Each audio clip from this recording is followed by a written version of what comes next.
श्री गुरुवे नमः। प्रणाम भगवान। मैं अमृत का सागर, ब्रह्म विद्या का अद्भुत ग्रंथ, परम पूज्य स्वामी निरंजन देव जी महाराज का। और भगवान आज का टॉपिक है काहे रे बन खोजे भाई। एकः हंसः भुवनस्य अस्य मध्ये स एव अग्निः सलिले सन्निविष्टः तम एव विदित्वा अति मृत्युम एति न अन्यः पंथा विद्यते अयनाय। श्वेताश्वेत उत्तर उपनिषद का है भगवान 6 अध्याय और मंत्र 15। को देवः यो मनः साक्षी। यह स्मृति का पद मन का साक्षी आत्मा को देव रूप बताता है।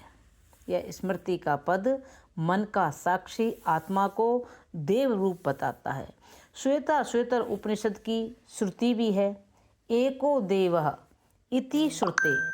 चीटी से लेकर ब्रह्मा पर्यंत समस्त भूतों में एक ही देव अर्थात स्वयं प्रकाश चैतन्य अद्वितीय आत्मा रहता है। फिर भी सत असत विचार रहित अज्ञानी मनुष्य माया द्वारा रचित नाम रूप में मोहित हुई बुद्धि के कारण अपरोक्ष रूप आत्मदेव को नहीं जान सकता। इसलिए इस आत्मज्ञान को राजविद्या, परम गुह, परम पवित्र, प्रत्यक्ष फल रूप कहा है। वह देव सभी के हृदय में स्थित माया उपाधि से ईश्वर रूप हो कर्मों का फल प्रदाता, भूतों का अधिष्ठान, सभी जीवों का साक्षी, दृष्टा, चैतन्य, निर्गुण, सत्य एवं आनंद रूप है। इसलिए हे मुमुक्षु जनों, मन बुद्धि का साक्षी आत्मा ही परमात्मा है। वह परमात्मा मुझसे भिन्न नहीं है। ऐसी दृढ़ ब्रह्म आत्म भावना मुमुक्षु को करना चाहिए, क्योंकि द्वैत भावना से भय की अर्थात जन्म मरण की उत्पत्ति होती है। भागवत में भी कहा है भयम द्वितीया भी निवेशतः स्यात्, अर्थात जीव ब्रह्म भेद बुद्धि का आग्रह करने से जन्म मरण रूप दुख प्राप्त होता है।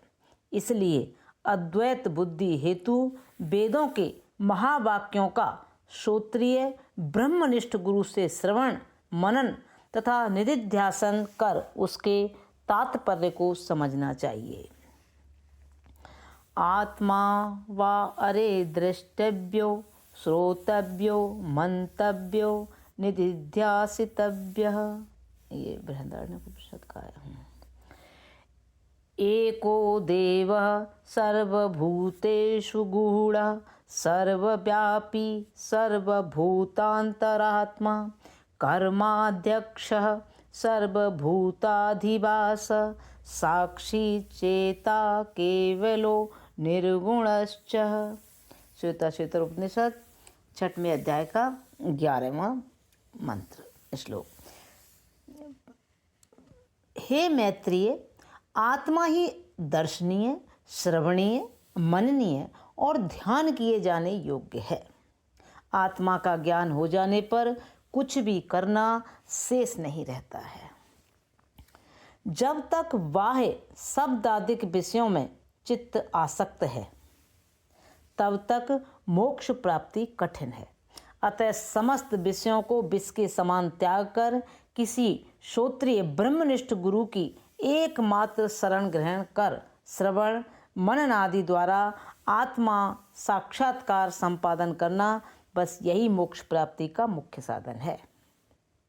इसलिए सत्संग निरंतर करते रहना चाहिए, जिससे अपने आत्म पद में सोहम रूप स्थित लाभ हो सकेगी तथा संसार के पदार्थ मन में आसक्त उत्पन्न नहीं कर सकेंगे। आसक्ति जिसके फलस्वरूप जीवन में क्षमा, दया, संतोष आदि साधनों की प्राप्ति हो सकेगी। लेकिन प्राप्त आत्म ब्रह्म भी सभी को अविद्या के कारण अप्राप्त की तरह प्रतीत हो रहा है। जो नित्य प्राप्त है उसके लिए अज्ञानवशतः कितने जिज्ञासु जप तप तीर्थाटन यम नियम संयम ब्रह्मचर्य संन्यास आदि अनेक साधनों का अनुष्ठान भी करते हैं, फिर भी उस नित्य प्राप्त आत्म ब्रह्म की प्राप्ति वह किसी साधन से नहीं हो पाती है।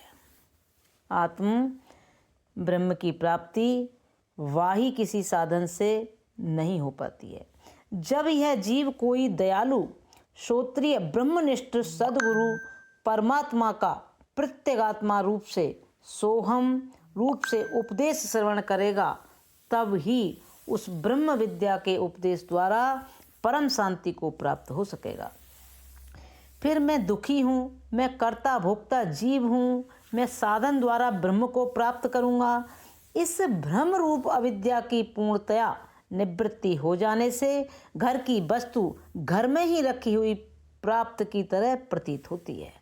हे आत्मन, अविद्या नाश से पूर्व परमात्मा की प्राप्ति नहीं थी एवं अविद्या के नाश होने से मुक्ति आनंद अथवा परमात्मा की प्राप्ति हुई, ऐसा नहीं समझें। वह ब्रह्म तो अज्ञानी को अविद्या रहने पर भी पूर्ण रूप से प्राप्त ही था तथा रहेगा। सतगुरु अथवा अविद्या के नाश होने पर भी अन्य कोई नूतन तत्व रूप से प्राप्ति नहीं होती है।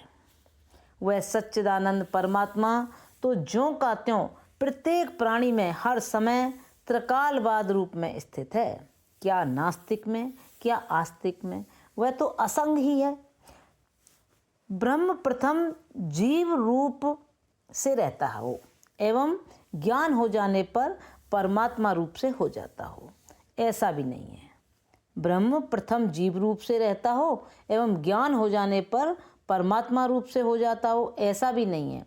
ऐसा भी नहीं है कि अविद्या के समय बंद था, वह ज्ञान होने पर मुक्त हुआ है।